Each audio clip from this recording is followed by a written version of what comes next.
I am Jonas from VHDLwhiz.com, and today I'm going to answer some questions that I often get asked about the Dot Matrix VHDL course, which is open for enrollment this week until Monday.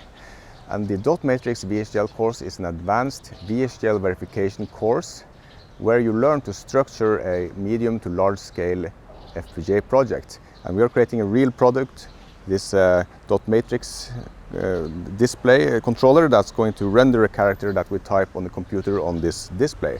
But creating the prototype is optional and is primarily a VHDL verification course. So the first question I do get asked a lot is, how long do I have access to the course? And the answer to that is it's permanent access, even though the course is only available for purchase a few times every year. When you purchase it, you have permanent access to the course, and you can do and review the lessons as many times as you want, whenever you want. Another question many people ask me is, how long is the support period and how can I get help from you, from me?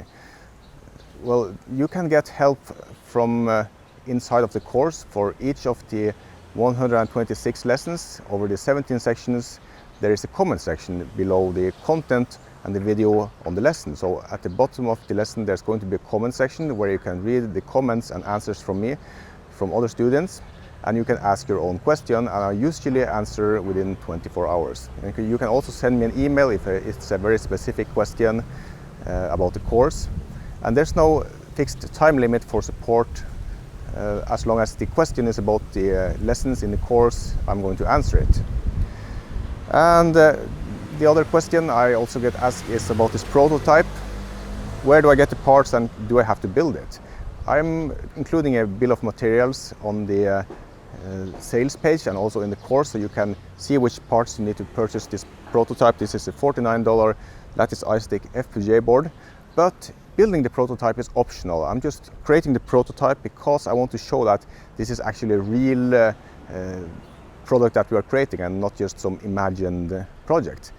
But for the first 16 of the 17 sections in the course, we are not touching this hardware. We're only creating this hardware in the last of the 17 sections and seeing that it's working. Because it's primarily a verification course and a simulation course, and when we get to the last section and we actually run the hardware, we can see that it's going to work mostly because we have simulated it beforehand. So that's how you develop VHDL and FPGA projects professionally.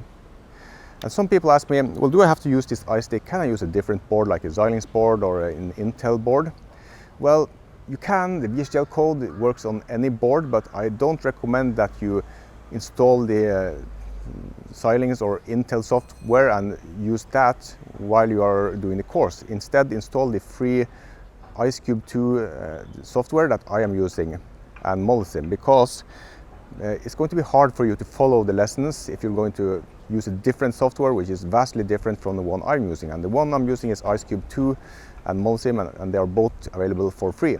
And if you want to use a different board, I suggest you do the complete course using the lattice tools, and then after that, or in the last section, you port your design to the Xilinx board or the Intel board. And several students have done that, but I can't support all of the boards that I don't own, so I'm using the lattice iStick. Just be aware of that if you want to use a different board.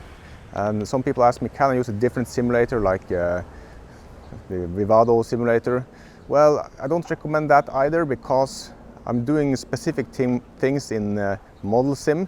I'm using ModSim because it's the industry standard, it's the most used simulator, and it's available for free. Many different options for Linux, even Ubuntu and Red Hat Linux, and Windows, of course, which I am using.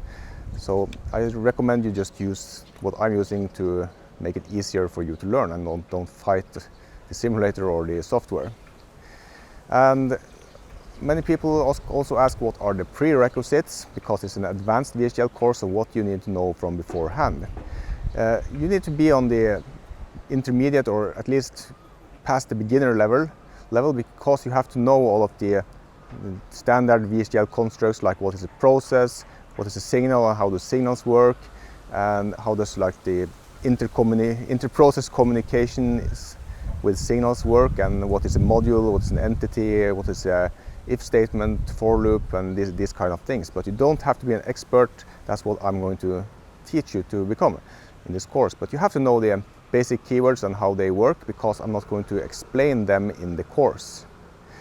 And some people ask me what is the software that's used in the course. Well, as I said, I'm using the Lattice FPGA software, Lattice IceCube 2, with the Simplify Pro that comes with IceCube 2, and Model Sim Simulator, and that also comes with IceCube 2 now. So it's really just one piece of software that you really need to install. That's IceCube 2 with the Model Sim bundle, and it's free software. All the software I'm using is free. And for the editor, I'm using VS Code, Microsoft Visual Studio Code. That's a free editor from Microsoft, the most popular editor at the moment. And you can use a different editor if you like. It's not really important, but I'm using it because it's simple and it's free. And if you have any other question about the course, then you can ask in the comment section on this video, or you can send me an email at jonas@VHDLwhiz.com, and I'll try to answer your question. And that was actually all the questions that I have in my list today. And remember to join before Monday if you want to join this time, because the course is only open for purchase a few times every year, and this week it's open, but it closes on Monday. So thank you for watching me talk from my garden here in Bangkok, Thailand. It's a nice day, and I'm hoping you are having a nice day too. And the most important thing, keep coding.